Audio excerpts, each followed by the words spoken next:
Bonjour les investisseurs, j'espère que vous allez tous bien. On est parti pour une nouvelle vidéo présentation de portefeuille. Aujourd'hui, épisode 50 du 9 juillet, épisode exceptionnel. Déjà parce que la semaine a été exceptionnelle, le CAC perd pratiquement 4%. Donc je surperforme le CAC, c'est super, je suis content. J'ai commencé une nouvelle ligne sur une très belle société.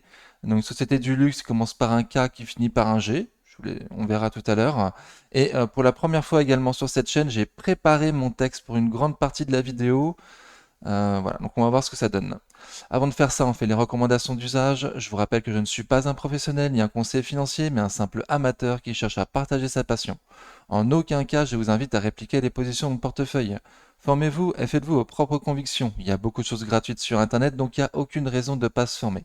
Vous êtes seul responsable de vos investissements, du choix des positions et donc des plus-values et des moins-values qui vont avec. Ok, donc comme d'habitude, je présente mon portefeuille pour les personnes les plus pressées.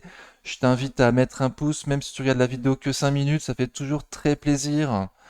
Voilà, après, pas d'obligation, bien évidemment, hein, mais ça fait toujours plaisir. Donc je surperforme le CAC, je suis très content. Bon, par contre, je perds quand même 250 euros. Ok, je te laisse faire pause. Donc c'est Athos qui a sauvé ma semaine. Super, la classe.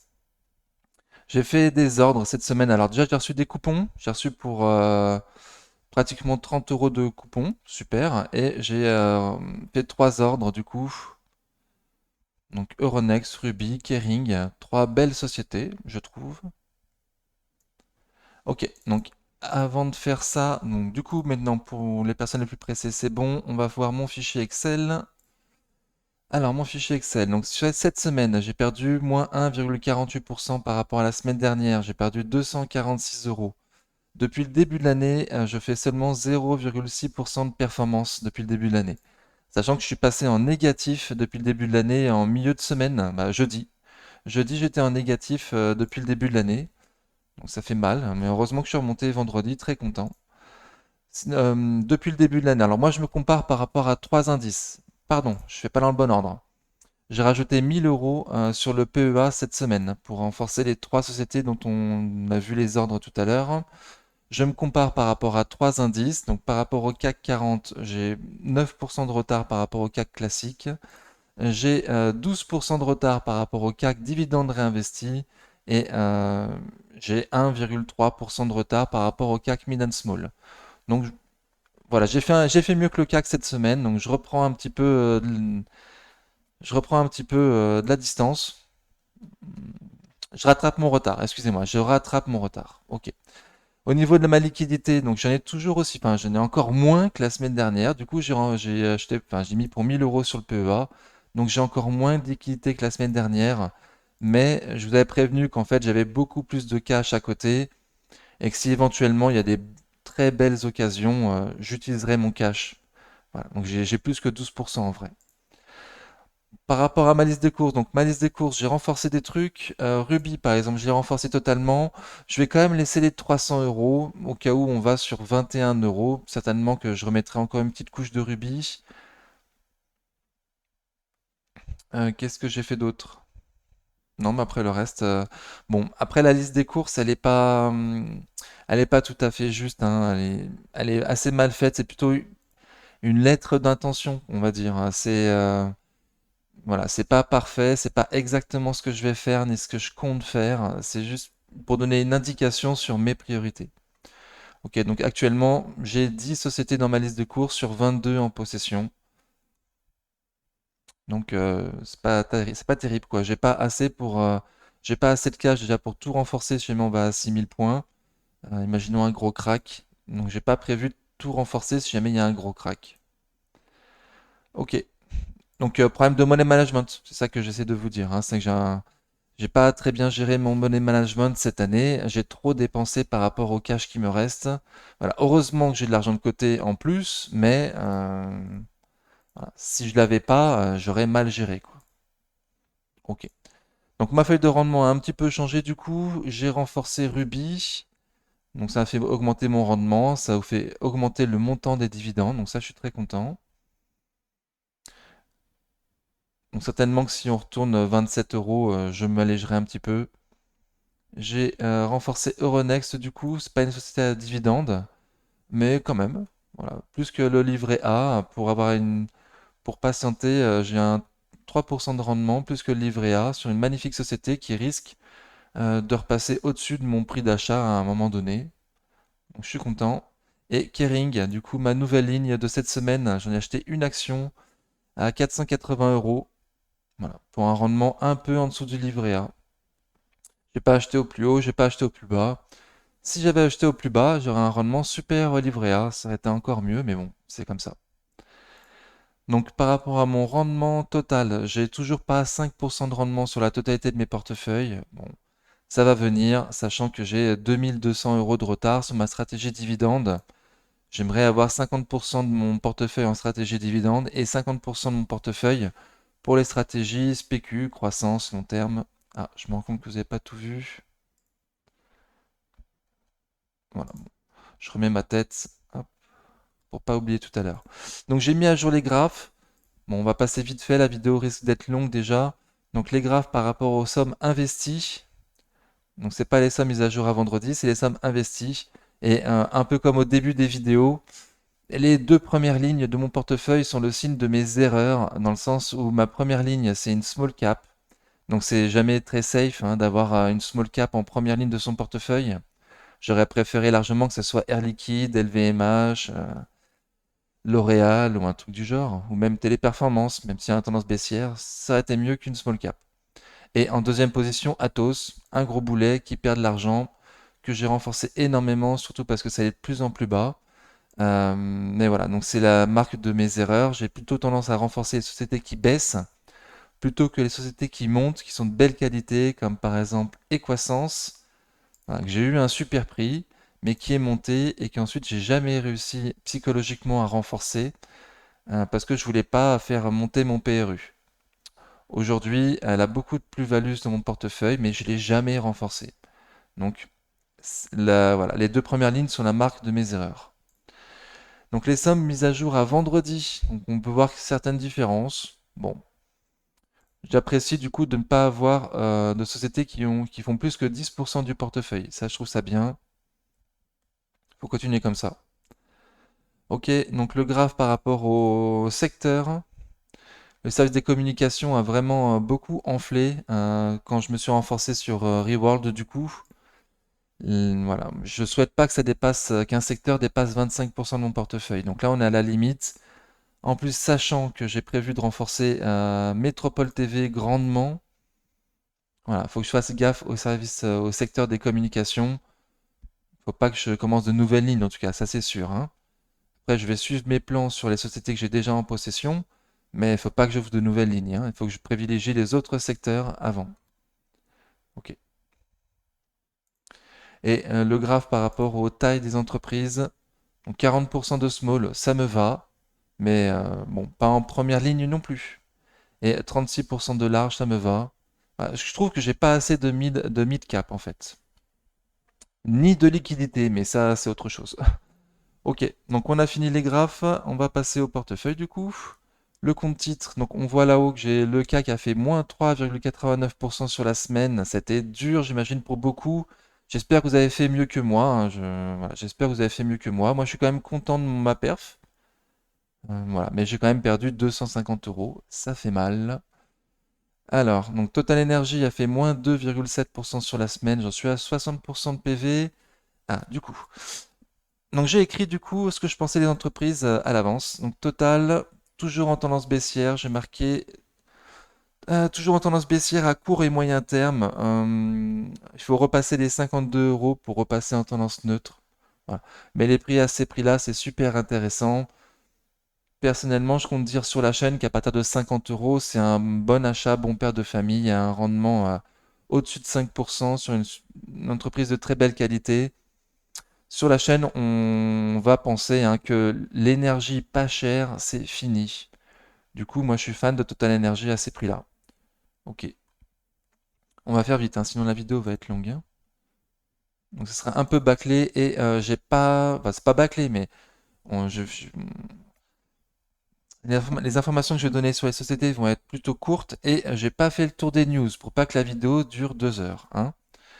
Ok, donc vous voyez les chiffres en haut, ce sont les mêmes que sur le compte titre. Je fais pas la distinction entre le PEA et le CTO. L'ensemble des deux font mon compte bourse. Atos a donc sauvé ma semaine. Elle a fait pratiquement plus 8% sur la semaine. J'en suis à moins 10 depuis que je l'ai acheté. Donc l'analyse technique a peu d'importance sur Atos, surtout les news qui vont compter. 11-12 euros pour un début de ligne ou un renfort si tu le souhaites. Ça paraît intéressant. Et on attend une news du coup pour avoir un objectif de 18-20 euros, si Dieu le veut. Moi, c'est mon objectif en tout cas.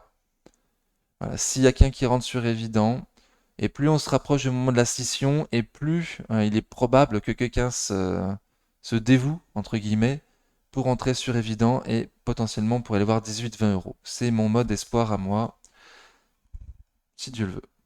Ok. Reworld Media, elle a fait moins 4% sur la semaine. J'en suis à pratiquement moins 20% depuis que je l'ai acheté. Hop, donc on va la regarder en semaine, Reworld Media.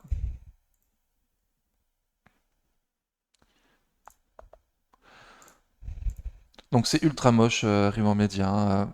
Baissier à court moyen terme. Là, on semble être arrivé sur des prix intéressants. Hop, mais c'est ultra moche. Le mieux, c'est d'attendre un rebond hein, si vous êtes dessus, hein. Donc là, on est sur un support, les 3,80 environ. Il y a une mèche qui date de juillet 2021 à 3,55 qui devrait faire rebond si on va jusque-là. Mais encore une fois, le mieux pour entrer sur Reworld Media, je pense, c'est d'attendre un rebond, hein. On a- on est quand même sous MM200 jours, sous MM200 semaines. Donc, grande tendance baissière, à des prix qui me semblent intéressants, mais c'est que mon point de vue. Ok, Orange a fait moins 3,46% sur la semaine. Je suis à plus 8% depuis que je l'ai acheté. Donc pour moi, les prix sont super à ces prix-là. D'ailleurs, j'hésite à rentrer une ligne spéculative sur le compte titre. Voilà. Pour moi, c'est une super occasion à ce prix-là, avec un stop pour les traders, potentiellement en dessous des M200 jours. On attend la vente d'Orange Bank. J'ai grand espoir que la vente d'Orange Bank arrive prochainement et qu'on puisse aller voir les 12. Voilà, donc c'est pour ça que je vous disais que je pensais à une ligne spéculative sur le compte titre sur Orange. L'acheter maintenant avec un stop en dessous des M200 jours en visant la vente d'Orange Bank, éventuellement aller 12 euros à 12 euros. Et au pire, peut-être attendre les 30 centimes de dividendes qui arriveront en décembre. Hmm. Et là, potentiellement, on fait juste un pullback sur M200 jours avant de repartir. Encore une fois, c'est ce que j'espère. Ok. Alors, Coface, elle a fait moins 0,50% sur la semaine. J'en suis à plus 14% depuis que je l'ai acheté. Coface, tendance baissière à court terme. Les prix sont pas dégueu. Ah, pardon, on n'est pas sur Coface. Pardon. Donc, tendance baissière à court terme. Voilà, j'ai estimé qu'à moyen long terme, c'était pas non plus baissier, mais à court terme, oui. Les prix à ces prix-là sont pas dégueulasses pour moi, hein. Je vais dire 12 euros et en dessous sur la chaîne, mais on a voilà 12,50, c'est pas non plus, c'est pas horrible. Mais s'il y a récession, il y a de fortes chances qu'on aille voir des prix plus bas, hein. Donc on a cassé M200 jours vite fait jeudi quand tout a craqué, mais on l'a réintégré vendredi. Donc les prix sont pas dégueux à ce prix-là, pas du tout sûr qu'on aille aux 12 euros et en dessous. Voilà, mais dans le doute d'une récession, vaut mieux attendre, il me semble, hein. Ok, Téléperf a fait moins 5,54% sur la semaine, donc elle sous-performe largement le CAC, a fait bien pire que le CAC. J'en suis à moins 10% depuis que je l'ai acheté. Qu'est-ce que ça donne en graphique? Ah, donc c'est ultra baissier, hein, court, moyen, long terme. Les prix qu'il ne faut pas du tout casser là en clôture sera 137,30 €. C'est les plus bas du 6 juin. Voilà, si on casse les 137,30 €, on fait des nouveaux plus bas récents. Et statistiquement, quand on fait des plus bas récents, il y a de fortes chances qu'on fasse de nouveaux plus bas récents. Donc là, statistiquement, il y a de fortes chances qu'on fasse des plus bas récents que 137,30 €. Mais il y a aussi un moment où il faut que la baisse s'arrête. Donc on va espérer que ce soit maintenant et on va espérer qu'on ne fasse pas des plus bas en dessous que 137,30 €. De nouveau, mode espoir. Et de nouveau, société à grande tendance baissière. Société Générale a fait moins 2% sur la semaine, j'en suis à moins 7% depuis que je l'ai acheté. Alors j'étais très déçu par les bancaires cette semaine. Voilà, à baisser parce que on va avoir une remontée des taux encore sur le marché US plus importante que ce qui était prévu. Normalement, c'est bénéfique pour les bancaires. Donc du coup, j'étais très très déçu de leur réaction jeudi sur pratiquement toutes les bancaires. Mais bon, dividendes réinvestis, on voit bien quand même que sur Société Générale, en tout cas, on est en tendance haussière. Sur Crédit Agricole, on est en tendance neutre. Mais sur Société Générale, qui est la plus en retard des bancaires, on est toujours en tendance haussière. Bon, très déçu, ça distribue. RSI toujours au-dessus de 50. Je suis déçu, mais je reste confiant quand même, hein, parce que normalement, la montée des taux, c'est bénéficiaire pour les bancaires. Voilà, par contre, ce qui peut faire peur au marché, c'est les faillites d'entreprises. Voilà, donc les deux forces s'annulent et j'espère que la force de l'augmentation des taux va gagner sur le fait que, il va y avoir des faillites d'entreprises, ce qui aura un impact négatif sur les bancaires, évidemment. Ah oui, non, pardon. Donc là, regardez, dividende réinvesti pour voir que même après le détachement du dividende, c'est bien en tendance haussière, hein. On voit moins bien la tendance haussière, dividende non réinvesti. C'est pour ça que je l'ai marqué comme ça. Ok, donc ça c'est bon. Ruby, donc je me suis renforcé dessus cette semaine. Donc elle a fait moins 2,6% sur la semaine. J'en suis à moins 8% depuis que je l'ai acheté. Nouveau PRU à 23,71. J'étais à plus de 25 euros de mon PRU il y a 2 ou 3 semaines avant mes renforts. Et avant le détachement du dividende, je m'étais largement allégé sur Ruby. Hop, on va pas le voir comme ça. Je m'étais largement allégé sur Ruby avant que le détachement du dividende, pendant que j'étais encore en tendance en plus-value, pardon, en disant bon, je préfère vendre maintenant avant de passer en moins-value. Tant pis, je vais pas toucher le dividende cette année en totalité, mais j'aurai l'occasion de faire baisser mon PRU de façon beaucoup plus importante plus tard. Voilà, donc c'est exactement ce qui s'est passé. J'ai eu l'occasion de me renforcer beaucoup plus bas que mon PRU et de faire grandement baisser mon prix d'achat.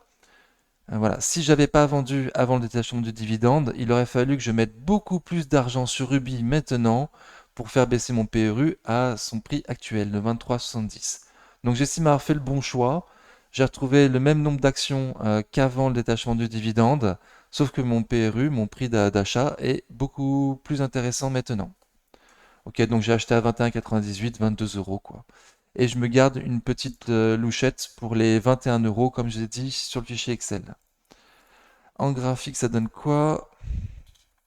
Donc c'est ultra moche à court, moyen et long terme. Prochain support 20,80. C'est pour ça que je dis que je me garde une ligne euh, hop, sur les 21 euros environ. Donc c'est ça que je vous parlais. 20,80, c'est les plus bas récents là, de mi-octobre 2022. Euh, voilà, mais c'est un mode d'espoir. C'est ultra moche. J'espère qu'on va pas faire de nouveaux plus bas récents. Mais elle a fait des plus bas récents il y a moins d'un an. Statistiquement, elle a plus de chances de faire de nouveaux plus bas récents qu'une autre. Donc on va voir. Potentiellement, je me renforce sur 21. Le mieux serait d'attendre un rebond, hein, ou au moins que le couteau se plante. Pour l'instant, c'est un gros couteau qui tombe.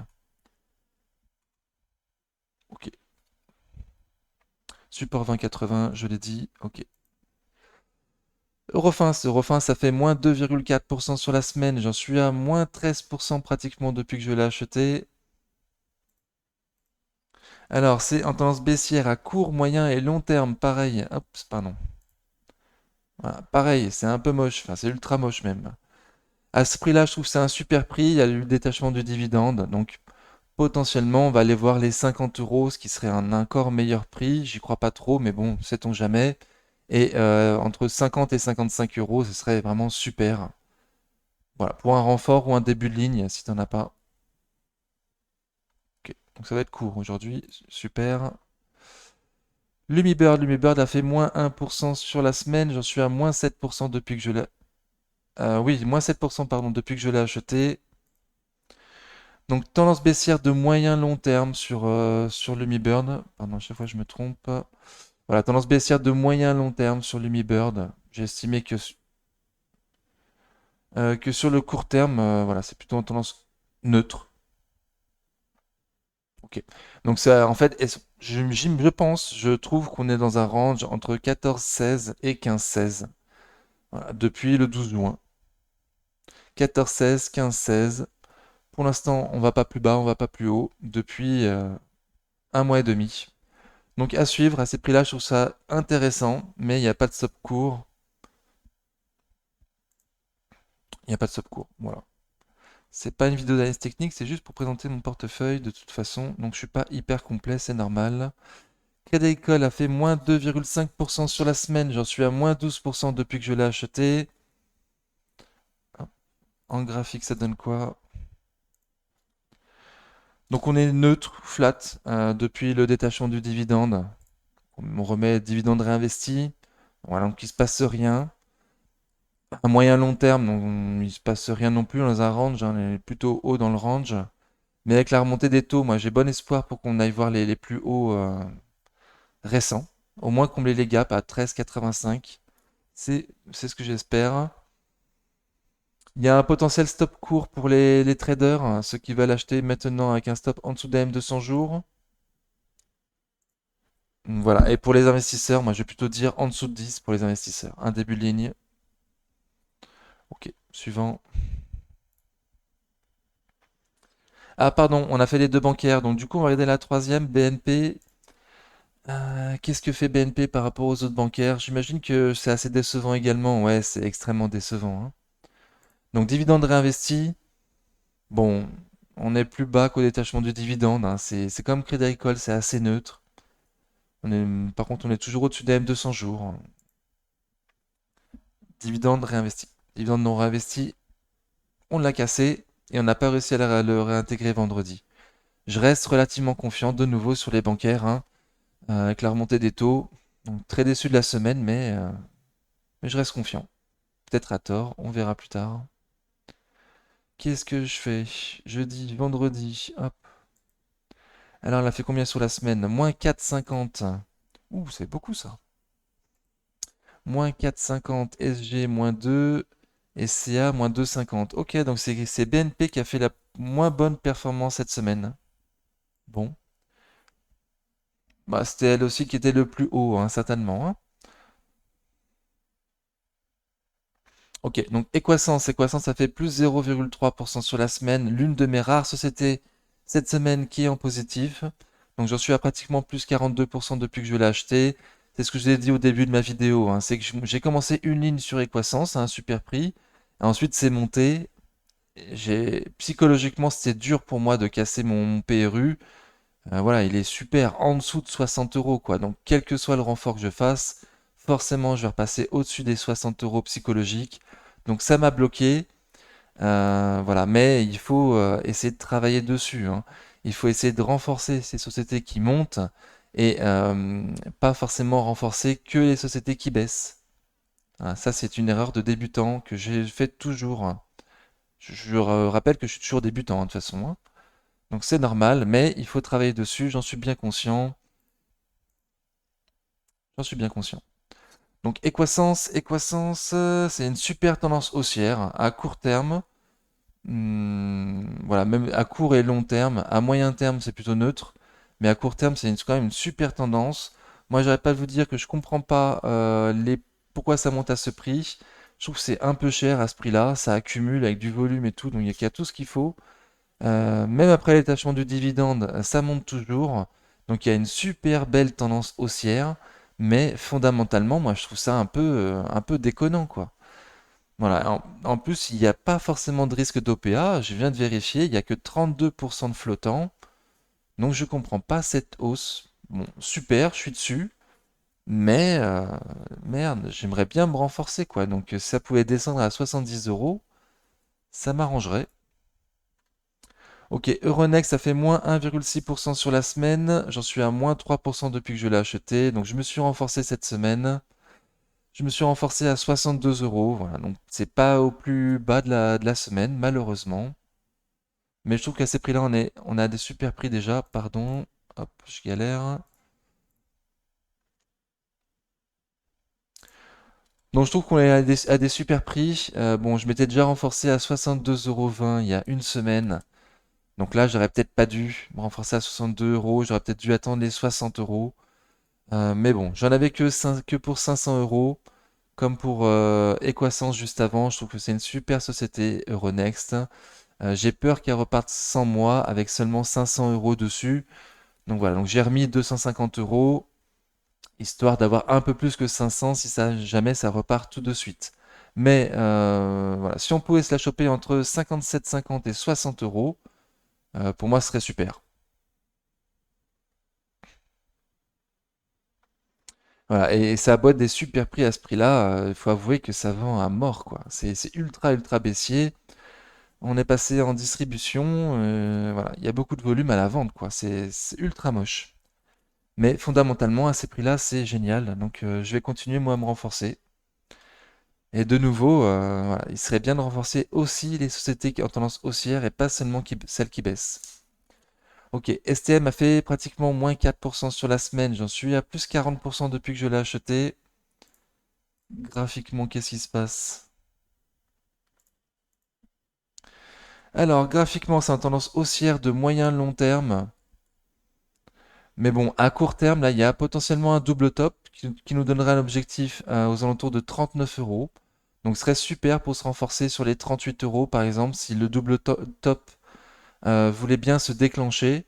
Donc, il se déclenchera uniquement si on passe les 42,60 € en clôture.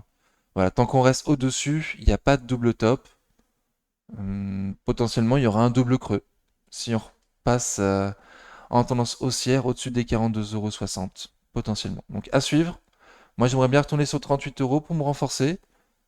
Voilà.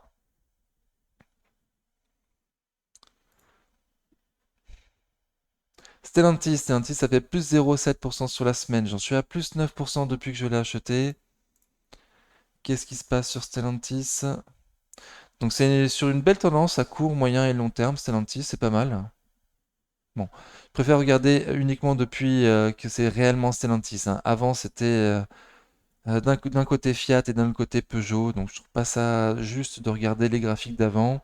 Mais depuis que c'est Stellantis, depuis le crack Covid, c'est en belle tendance, court, moyen et long terme. Ok.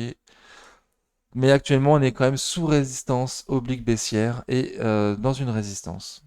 Donc, qu'est-ce qui va se passer? On semble un peu loin des 12,50, hein. Les 12,50 ont l'air de s'éloigner, mais on est peut-être, voilà, peut-être que ça va baisser la semaine prochaine. Là, on est sous résistance oblique baissière, on l'a toujours pas passé.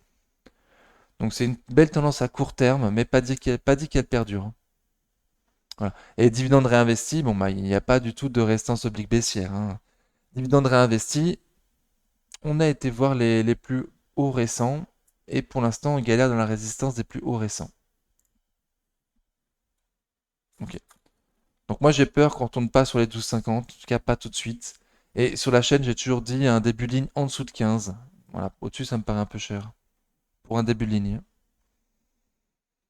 Amundi a fait moins 0,7% sur la semaine. J'en suis à moins 8% pratiquement depuis que je l'ai acheté. En graphique, ça donne quoi?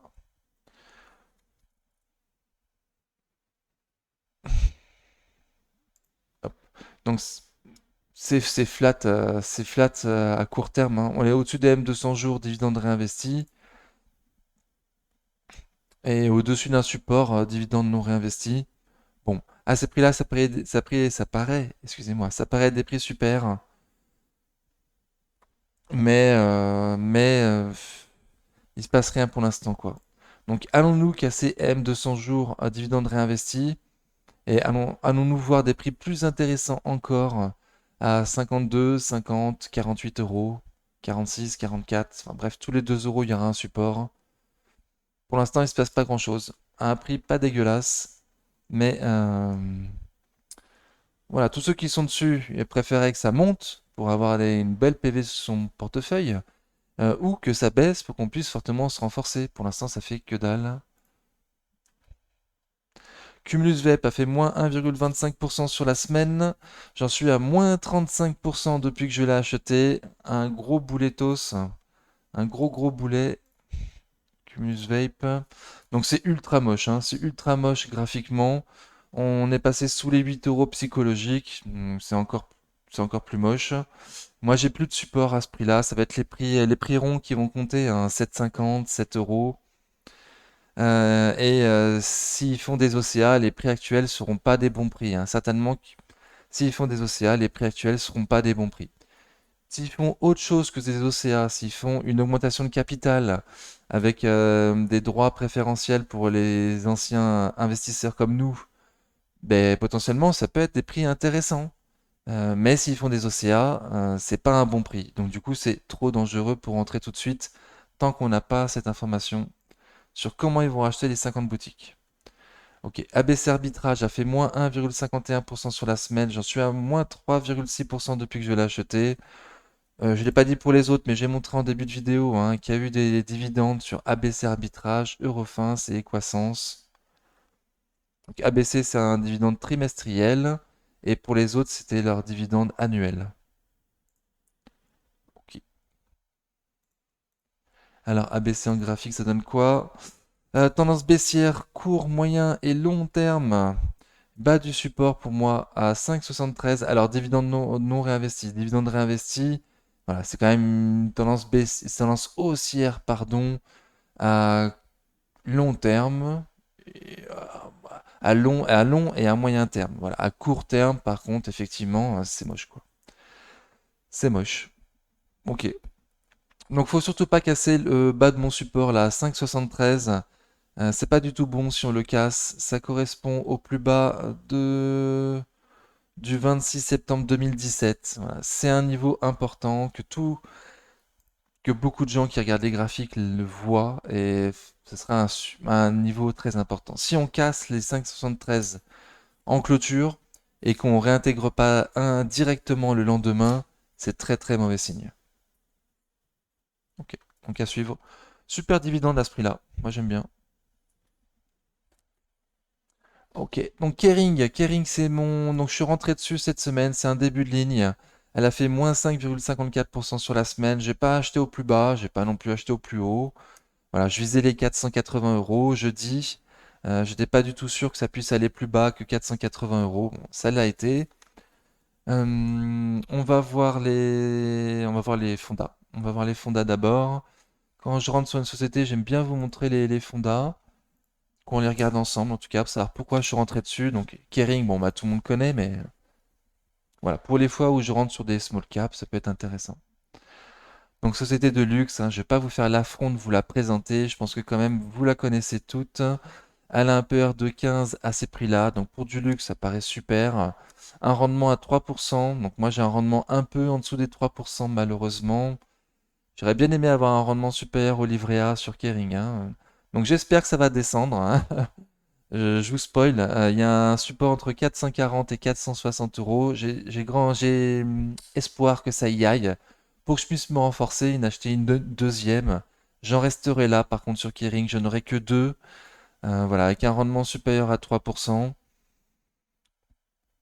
Donc, je disais, PER de 15, on va essayer de voir les fondamentaux ensemble. Il y a une petite dette, mais qui est largement gérable par rapport au résultat net. Ok. Une dette qui est attendue en grande baisse l'année prochaine et un résultat net qui est attendu en belle hausse de 10% par rapport à 2023, attendu en 2024. Donc, très très bien. Un flottant supérieur à 50%. Ah,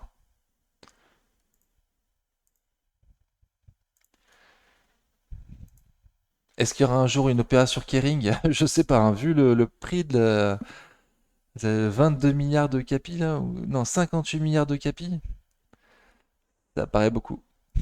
Ok, donc on a vu qu'actuellement on a un PER de 15. Historiquement, ça se paye plutôt avec un PER de 25, mais on voit quand même qu'il y a trois bougies qui se distinguent avec des PER aux alentours de 30, mais en 2018, il y a un PER de 14.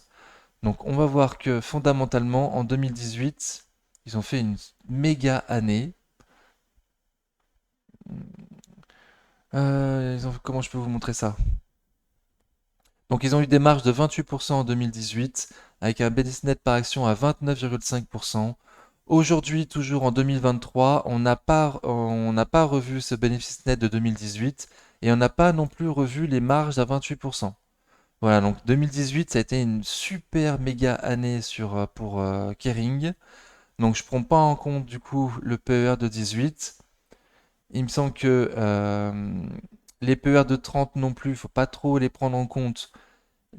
Certainement que tout le monde a estimé que la croissance sur Kering allait augmenter en 2019 comme ça l'a été en 2018. Malheureusement, on verra dans les fonds DAX, ça n'a pas été le cas. Mais quand même, aujourd'hui, se retrouver avec un PER de 15, ça me paraît excessivement bas. Ça me paraît excessivement bas, mais c'est pas non plus pour rien que c'est aussi bas, hein. On va le voir là en fonda. Les marges sont quand même réduites par rapport à avant. La croissance est réduite également. Voilà, donc c'est une super société, mais on va espérer un rebond, un renouveau. On va espérer un renouveau fondamental sur Kering dans les prochaines années. Voilà. Pour justifier un multiple de valorisation, un PER plus important et du coup avoir une bien plus grosse plus-value que si c'est seulement les bénéfices nets par action qui augmentent d'année en année. Voilà, il faudrait aussi que le PER, que le multiple de valorisation explose également pour que nous tous on fasse une super affaire. Donc c'est ce qu'on va viser. Avant de ça, on va se demander, du coup, on va faire les fondas normales hein, sur la chaîne. Est-ce qu'il y a un chiffre d'affaires croissant d'année en année sur Kering? Bon, hors Covid, toujours. Donc on voit que oui, hein, hors Covid. Malheureusement, lors du Covid, ça a fait moins bien que les années précédentes. Et attendu toujours en progression. On a des marges de combien sur Kering du coup? On a des marges de 30% environ brut. Donc ça c'est très très bien. On a des marges de combien net? Donc en 2018, je vous avais dit que c'est une année exceptionnelle, on avait des marges de 28%. Si on pouvait avoir les mêmes marges dans les années futures, ce serait super. Mais il faut bien avouer que là, les marges sont plutôt normalement entre 15, 16, 17% sur Kering, hein. Et il a attendu une augmentation des marges dans les années futures par les analystes, mais les analystes attendent toujours des marges supérieures dans les années futures que dans les années passées. Est-ce qu'on a un bénéfice net par action en croissance d'année en année hors Covid? Donc non. En 2019, on n'a pas fait mieux qu'en 2018. Voilà. Je vous l'ai dit en début hein, que on n'a pas encore refait les bénéfices nets par action faits en 2018. Donc on n'a pas un bénéfice net par action en croissance d'année en année, malheureusement. Alors je ne sais pas ce qui s'est passé en 2018. Est-ce qu'ils ont vendu quelque chose qui fait qu'il y a eu un bénéfice exceptionnel? Ou est-ce que depuis 2018, il y a un léger déclin sur les ventes de Gucci ou autres, par exemple? À creuser. Moi, j'ai pas fait ce travail, donc je ne sais pas. Ok, donc on a quand même repris, pratiquement repris en 2022, le bénéfice fait en 2018, et il a attendu une légère croissance dans les années, enfin cette année, et une plus grosse croissance dans les années à venir, d'environ 10%. Ok, donc super fonda.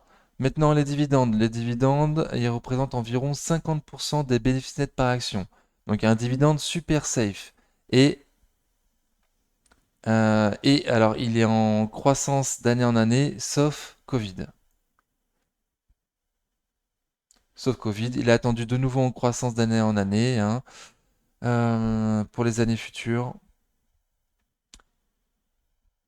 Et toujours en respectant un ratio de bénéfice, un payout ratio de 50%. C'est-à-dire qu'on verse 50% des bénéfices en dividende à l'actionnaire et le PDG réinvestit 50% des bénéfices de l'année dans l'entreprise pour de la croissance interne ou externe. Donc très très bien.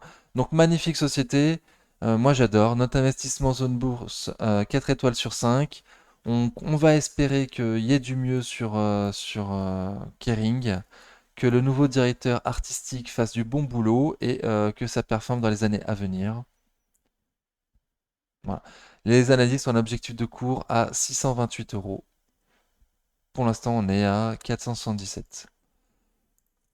Donc super prise, moi je suis très content de mon achat. J'ai sauté dessus, comme je vous disais, à 480 euros parce que j'étais pas du tout sûr qu'on aille plus bas. 480 euros, c'est déjà un support intermédiaire. En plus, on était largement en dehors des Bollinger, donc ça, je pouvais pas le voir au boulot, mais bon, la baisse était quand même très très forte. Les 480 euros, je les avais en tête.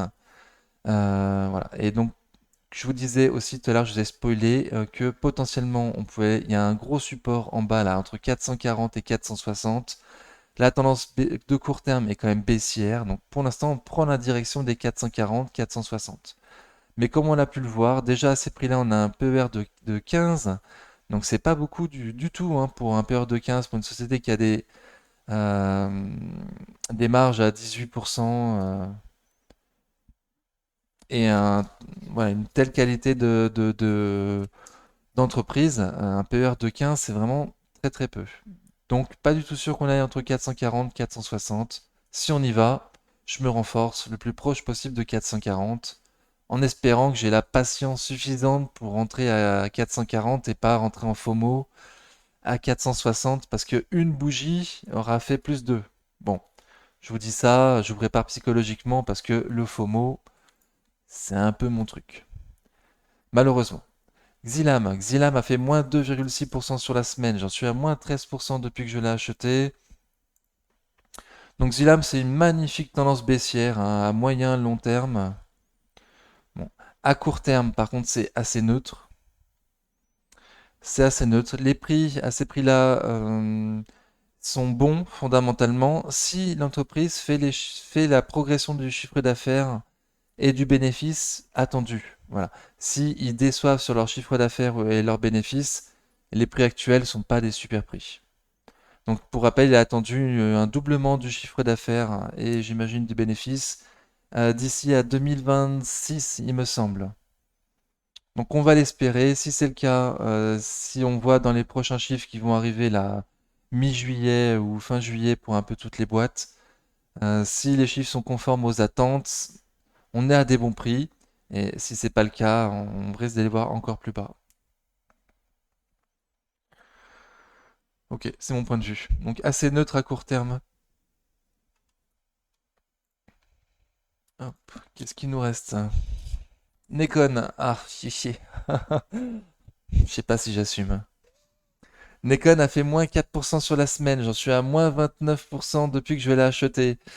Alors, j'ai préparé un petit poème. Je sais pas ce qui m'a pris. Franchement, il fait chaud là. Je sais pas du tout ce qui m'a pris. C'est la première fois que j'écris un poème sans que ce soit l'éducation nationale qui m'y oblige. Donc voilà, en fait, je savais pas trop quoi vous dire. Graphiquement, Nekon, c'est ultra moche. Nacon, comme vous voulez. Nacon, Nacon.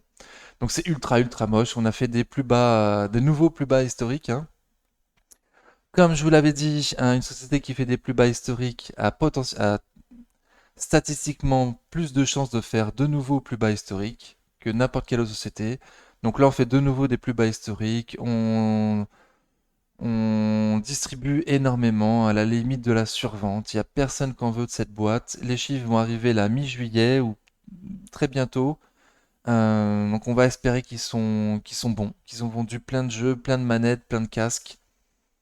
Mais la tendance là est ultra moche et c'est normal au vu de tout ce que le management nous a montré et a dit depuis 3 ans que c'est en bourse. Ok.